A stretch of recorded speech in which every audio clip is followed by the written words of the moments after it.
তাহলে এই জায়গাটা কি সমস্যা হয়েছিল? এই জায়গাটা করে এই জায়গাটা আমার আসলো। হ্যাঁ, এই জায়গার লাগিয়ে এই জায়গা তারা ছাড়ে না। এই জায়গার লাগিয়ে আমি কেস করছি যে 11 বছর হয়ে গেছে। 11 বছর হয়েছে না সময় 11 বছর কেস হয়েছে। এবার 3বার কোর্টে রায় হয়েছে। রায়ে হ্যাঁ ছাড়ে না। এরপরে দিয়ে আইসে পরে এরপর দিয়ে একবার আইসে পরে এরপর হ্যাঁ দাউসে নিলিয়ে মারিছে আমরা লেগে তারা মারা সিরিয়াল আছে। কি হয় আপনার সম্পর্কে? দেওর। কি নাম? জাকির হোসেন। এই জায়গাটা আপনার ছিল? আপনার জায়গার মধ্যে আপনার দেওয়ার ঘরটা তুলছে। আমার স্বামী আসলো, আমার স্বামী থাকতো, এটা কেস এসলো। আমার স্বামী বিকলঙ্ক আসলো। হ্যাঁ, আমার এক ছেলেও বিকলঙ্ক, আমার এক মেয়েও বিকলঙ্ক।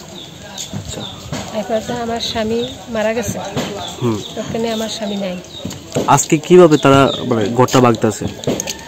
কোর্টের অর্ডার হয়েছে, অর্ডার থেকে ঘর ভাঙতেছে। কালকা আজকা 2 দিন কালকা বাগানের দিকে হয়েছিল। এবার আজকে আবার অর্ডার বাড়াই আনছে বাগানের শেষ করানোর দিকে। মানে এর আগে একদিন পুলিশ আইছিল, তারপরে পুলিশের উপর আক্রমণ করছিল আপনার দেওয়ার। আক্রমণ করছিল। এই জায়গাটার নাম কি? অরবিন্দনগর। কোন থানা পড়ে? মধুপুর থানা। আজকে আমরা কোর্টের থেকে আমরা এসেছি সোনামুড়া কোর্টের থেকে। অ্যাকচুয়ালি এখানে একটা এক্সিকিউশন কেস চলছে। কেসটা শুরু হয়েছিল 2011-তে আগরতলায়, TS 13/2011। তারপর জুরিডিকশন চেঞ্জ হওয়ার পর এই কেসটা শিফট হয়ে সোনামুড়া যায় সিপাহীজলা ডিস্ট্রিক্টে।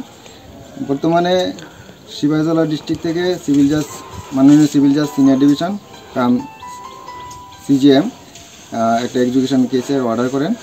এক্সিকিউশন কেসের নাম্বার হলো এক্সিকিউশন T-22/2015। তো এখানে কেসটা ছিল রাহেলা বেগম এবং ওনার ওয়ারিশ সূত্রে ছেলে মেয়ে ভার্সেস জাকির হোসেন। যথারীতি কোর্ট রাহেলা বেগমকে জায়গা ডিক্রি করে। সেই মোতাবেক আমরা কোর্টের অর্ডার নিয়ে গতকালকে আসি।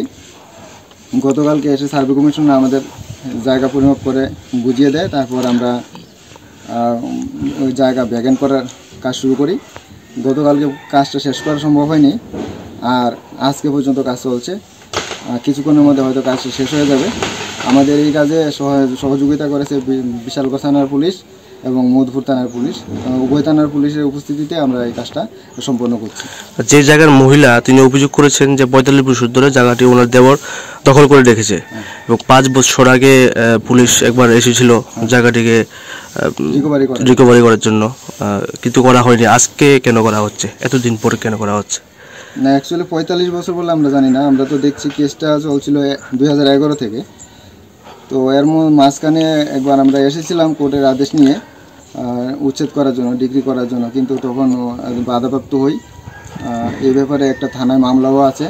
থানার মামলাটা এখন বিশালগড় আদালতে পেন্ডিং অবস্থায় আছে।